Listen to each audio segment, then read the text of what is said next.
Hi, and welcome to today's segment. I'd like to discuss a concept called muscle independence, and this is definitely for the advanced learner. When we're swimming, one of the key motions is the catch. And I've said before, and I'll say it again, the catch seems like a very simple motion, and it's not easy to do. And muscle independence is going to help make it easier for you to do correctly. So let's talk about the catch for a moment. In the catch, I have to have my elbow joint, I'll switch arms here, I have to have my elbow joint up high so that I have this range of motion available. If my joint is down here, this is the range of motion I have available. So the key here is if you reach out and this joint is low, guess what? You can't catch. So you wind up straight arming your catch. In order to be able to get out here with this elbow low, you have to be able to roll it over without disengaging the hand. Did you see what I did? My hand is flat. Keep an eye on my hand while I roll my arm over. This is called muscle independence. So I want you all to stand up and try it.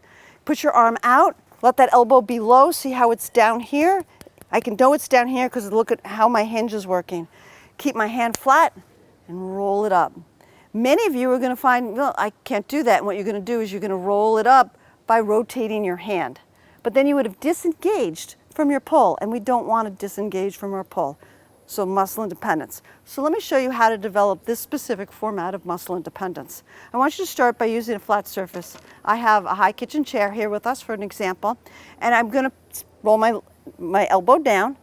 I'm going to put my palm onto this, and I'm going to use that to help keep my hand flat while I roll it up. Now a lot of you go, oh, I can't do it even with this. Take your other hand and use your hand from below the bicep and push it up.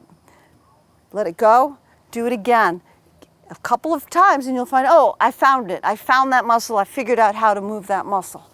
Once you can do it, trapping the bottom of your palm, I want you to instead trap just below the fingertips.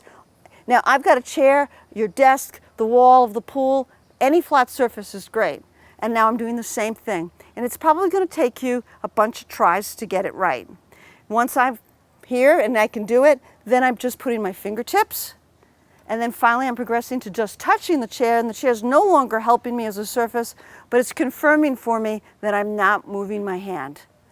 Okay, muscle independence like this generally takes weeks, sometimes months to develop. So I want to give you a clue and a hint how you can do this right without this muscle independence. That said, I still want you to work on developing the muscle independence. What we want to do in order to make that muscle independence not necessary and still being able to get a good catch is remember that when we're in our high elbow, it's already in the right position.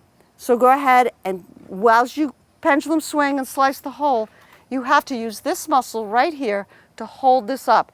The habit is to let it drop. Now I didn't drop my elbow because a lot of people say, wait, I don't drop my elbow. What I mean is I allow the joint to roll to the bottom, and that's not good.